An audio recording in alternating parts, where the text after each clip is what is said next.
அண்மை செய்தி. கரூரில் விஜய் பிரச்சார நிகழ்ச்சி பல மணி நேரம் தாமதம் ஏற்பட்ட நிலையில் மக்களை கூட்டப்பகுதிக்கு அனுமதித்தது ஏன் என்று எடப்பாடி பழனிசாமி கேள்வி எழுப்பியிருக்கிறார்.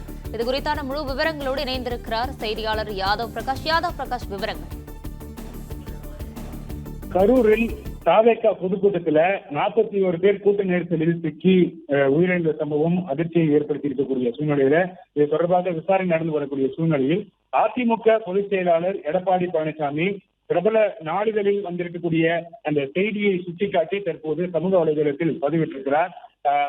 அவர் பதிவிட்டிருக்கக்கூடிய அந்த செய்தியில கரூர் சம்பவம் ஒரு விபத்து என்றோ எதிர்பாராமல் நடந்தது என்றோ என்று கூற முடியாது, சரியாக திட்டமிட தவறியதாலும் அலுவலர்களின் கவனக்குறையாலும் ஏற்பட்டது என அந்த நாடுகளில் அந்த செய்தியை தெரிவிப்பதாக சுட்டிக்காட்டியிருக்கிறார். இந்த செய்தியில இருந்து தெரிவது என்னவென்றால், இந்த நிகழ்வை அரசு முறையாக முன்னெச்சரிக்கை நடவடிக்கை எடுத்து கையாண்டிருந்தால் இந்த துயர சம்பவத்தை தடுத்திருக்க முடியும் என்பதுதானே என்று பதிவிட்டிருக்கிறார். மேலும் இந்த செய்தியில் கூறுவது, கடந்த சனிக்கிழமை காலை 10 மணிக்கே பலர் வந்துவிட்டனர், மதியம் 3 மணிக்கு யாரும் சாலையில் வாகனங்களில் போக முடியவில்லை, மாலை அந்த பகுதியில திரும்ப கூட இடமில்லை என அப்பகுதியில் வசிக்கும் நபர்கள் அந்த செய்தி நிறுவனத்துக்கு வந்து பேட்டி அளித்திருப்பதை சுட்டிக்காட்டி எடப்பாடி பழனிசாமி அந்த பதிவிட்டிருக்கிறார். இந்த செய்தியில ஈரோட்டில் இருந்து வந்த உயிர் தப்பிய கார்த்திக் என்பவர் கூறுவது, ஒரு சில காவலர்களே சாலையோரம் நின்றிருந்ததாகவும் பல காவலர்கள் வெளி வலயத்தில் போக்குவரத்து சரி செய்யக்கூடிய அந்த பணியில் ஈடுபட்டிருந்ததாகவும் 1015 காவலர்கள் மட்டுமே வாகனத்தை ஒட்டியும் முன்னும் பின்னும் நடந்து வந்ததாகவும் சுட்டிக்காட்டியிருக்கிறார். அதிக அளவில் காவலர்கள் பாதுகாப்பு பணியில் இருந்திருந்தால் இந்த துயர சம்பவம் தவிர்த்திருக்கலாம் தானே என்று எடப்பாடி பழனிசாமி குறிப்பிட்டிருக்கிறார். கள நிலவரப்படி கூட்டத்தில் போதுமான காவலர்கள் கொண்டு ஆரம்பம் முதலே கூட்டத்தை ஒழுங்குபடுத்த அரசு தவறிவிட்டதாகவும் எடப்பாடி பழனிசாமி சுட்டிக்காட்டியிருக்கிறார். ஆனால் கூடுதல் டிஜிபி தேவாசீர்வாதம் 20 நபர்களுக்கு ஒரு காவலர் போடப்பட்டதாக கூறுகிறார். இது ஒருவேளை நாம்சாக கூட இருக்கலாம், ஏனெனில் 500 காவலர்கள் பாதுகாப்பில் இருந்ததாக ஆரம்பத்தில் இவர் கூறினார். அதன் பிறகு எண்ணிக்கையை அவர் குறிப்பிடவே இல்லை.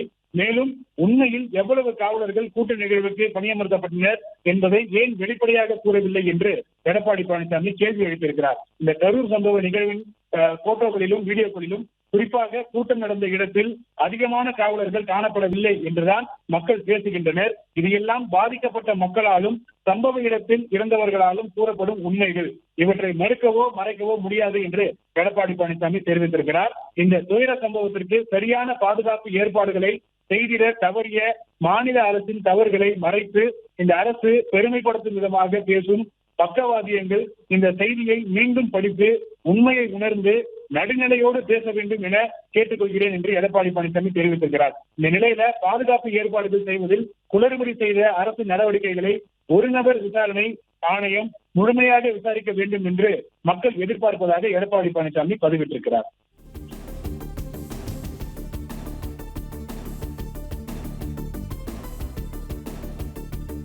அண்மை செய்தியாக பார்த்து வருகிறோம். கரூரில் விஜய் பிரச்சார நிகழ்ச்சி பல மணி நேரம் தாமதம் ஏற்பட்ட நிலையில் மக்களை கூட்டப்பகுதிக்கு அனுமதித்தது ஏன் என்று எடப்பாடி பழனிசாமி கேள்வி எழுப்பியிருக்கிறார். விஜய் பிரச்சார கூட்டம் நடைபெற்ற இடத்தில் மக்களை மேலும் மேலும் அனுமதித்து நெரிசலை ஏற்படுத்தியது ஏன் எனவும், விஜய் பிரச்சாரத்திற்கான முன்னெச்சரிக்கை நடவடிக்கைகள் பற்றி விழா ஏற்பாட்டாளர்களிடம் முன்கூட்டியே ஏன் கேட்கப்படவில்லை எனவும் எடப்பாடி பழனிசாமி கேள்வி எழுப்பியிருக்கிறார். விஜய் பிரச்சாரத்திற்கு வேண்டிய பாதுகாப்பு ஏற்பாடுகள் பற்றி மாவட்ட எஸ்பி கூட்டம் போட்டாரா எனவும், விஜய் பிரச்சாரத்திற்கு வருபவர்களுக்கு குடிநீர் போன்ற அடிப்படை தேவைகள் பற்றி விவாதிக்கப்பட்டதா எனவும் எடப்பாடி பழனிசாமி கேள்வி எழுப்பியுள்ளார். விவரங்களுக்கு நன்றி பிரகாஷ். பிளே ஸ்டோர் மற்றும் ஆப் ஸ்டோரில் இருந்து பாலிமர் செயலியை QR கோடு மூலம் பதிவிறக்கம் செய்யுங்கள். செய்திகளை உடனுக்குடன் பெறுங்கள்.